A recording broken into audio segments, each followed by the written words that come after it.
ராகிங்கில் இளைஞர்களின் முக்கிய பங்கு, அதுதான் தலைப்பு. இளைஞர்கள் யார்? இளைஞர்கள் ராகிங்கிற்கு உட்படுபவர்களும் இளைஞர்கள், அதை செய்பவர்களும் இளைஞர்கள். அப்பொழுது பங்கு அதை அதனால் பாதிக்கப்படுபவருக்கும் இருக்கு, அதே போல் அதை செய்பவருக்கும் இருக்கிறது. முதலில் இந்த கேள்வி எப்படி உருவானது? 7ஆம் அல்லது 8ஆம் நூற்றாண்டில் கிரேக்க நாடுகளில் புதிதாக விளையாட்டு போட்டிகளில் அணியில் இடம்பெற வரும் புதிய நபர்களுக்கு அவர்களுடைய தன்னம்பிக்கை, முயற்சி, பொறுமை இதனை சோதிக்க உருவானதுதான் இந்த கேள்வி. அப்படி இருக்க விளையாட்டை தொடங்கியது இன்று விளையாட்டு தொடர்ந்து கொண்டே இருக்கிறது. நம் நாட்டில் மட்டுமல்ல, உலகமெங்கும் ராகிங் அல்லது கேள்வி நடந்து கொண்டேதான் இருக்கிறது. ஒரு இளைஞராக நாம் எப்படி அதை தடுக்க வேண்டும் என்பதுதான் இன்று நம் தலைப்பு. முதலில் ஒரு விஷயத்தை தடுக்க வேண்டும் என்றால் அதில் என்ன தவறு இருக்கிறது என்பதை நாம் உணர வேண்டும். தவறை உணர்ந்தால் மட்டுமே, மனம் திரும்பினால் மட்டுமே அதை தடுப்பதற்கான முயற்சியை நம்மால் எடுக்க முடியும். இந்த ராகிங் ஒரு மூத்த மாணவர் இளைய மாணவருக்கு ஒரு வழிகாட்டுதலை தர வேண்டிய இளைய மாணவருக்கு அவர்களை கேள்விகளை செய்யக்கூடிய நிலையை உருவாக்குகிறது. அப்படி இருக்க வரவேற்க வேண்டியவர்களை நாம் இப்படி கேள்விகளை செய்தால் எவ்வளவோ பிரச்சனைகள் அவர்களுக்கு உருவாகிறது. மன ரீதியாகவும் உடல் ரீதியாகவும் அவர்கள் பாதிக்கப்பட்டு, அவர்களது கல்வி பாதிக்கப்பட்டு, அவர்கள் எவ்வளவோ பாதிப்புக்கு உள்ளாகி என்ன செய்வதென்று அறியாத நிலைக்கு தள்ளப்படுகிறார்கள்.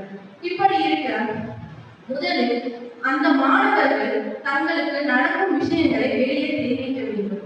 அதாவது எதையும் நாம் மனதுக்குள்ளே வைத்துக் கொண்டால் அதனால் எந்த ஒரு பயனும் இல்லை.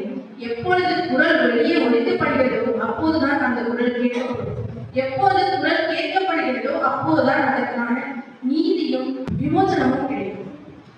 அப்படி இருக்க அவர்கள் கேட்க விடாமல் செய்பவர்கள் கூட ஏகப்பட்ட பேர் இருக்கிறார்கள். அதாவது ஒரு இளைஞராக மூத்த மாணவர் தன்னுடைய தவறை உணர்ந்து அதை பார்த்து கொண்டிருந்து என்ன பிரயோஜனம்?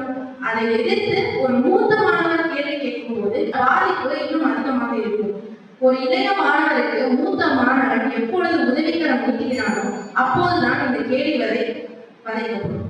அதாவது உதவிக்கரம் நீட்டுவது என்றால் எப்படி? அவனுக்காக பரிந்து பேசுவதோ அது கிடையாது.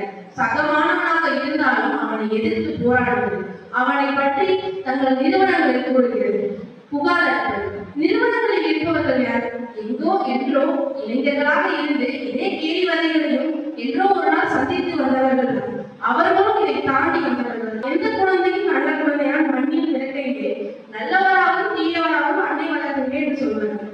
அப்படி இருக்கும் போது ஒரு அன்னையாக, ஆசிரியராக இந்த நிறுவனங்களில் இருக்கிறவர்கள் தங்களுக்கு வரும் புகார்களில் கண்டிப்பாக உதவுவார்கள்.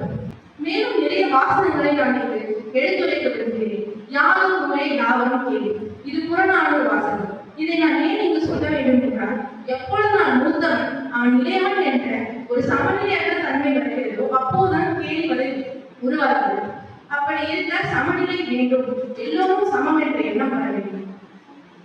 பெரியோரை வியத்தலும் இளமை, சிறியோரை இகழ்தல் அதனினும் இளமை என்று சொல்கிறார். சிறியோர்களை இகழாமல் அவர்களுக்கு முன்னேற்றத்தின் பாதையை வழிகாட்ட வேண்டும். அதே போல் சொல்லிக்கொண்டே போகலாம். ஒரு இளைய மாணவன் எப்படி இருக்க வேண்டும்? நிமிர்ந்த நன்னடை, மேற்கொண்ட பார்வை, இடத்தில் யாருக்கும் அஞ்சாத நெறிகளோடு பாரதியாரின் வரிகளை போல் வாழ வேண்டும். அது இளைய மாணவனாக இருந்தாலும் மூத்த மாணவர்களாக இருந்தாலும். அதே போல் இதை தாண்டி என்றோ இளைஞர்களாக வந்த இந்த நிறுவனத்தில் இருக்கிறவர்களாக இருந்தாலும் எல்லோருக்கும் அதை தடுப்பதில் பங்கு கொள்ளும். இதையே என் முதல் மற்றும் முடிவான இந்த உரையை நான் சொல்கிறேன். எல்லாவற்றையும் தாண்டி அன்பிற்கும் உண்டோ அழைக்கும் தான் ஆர்வலர் பூங்கனி பூசல். இக்குறள் ஏன் சொல்கிறேன் என்றால், எப்பொழுது அன்பு உருவாகிறதோ அப்போது எல்லா தீமைகளும் முடியும். எப்போது அன்பு பரவுகிறதோ அப்போது தீமைகள் வளரவே வளராது. எனவே அன்பை பரப்புவோம், கேள்வி வதையை வதைப்போம் என்று சொல்லி என் உரை முடிவை நன்றி.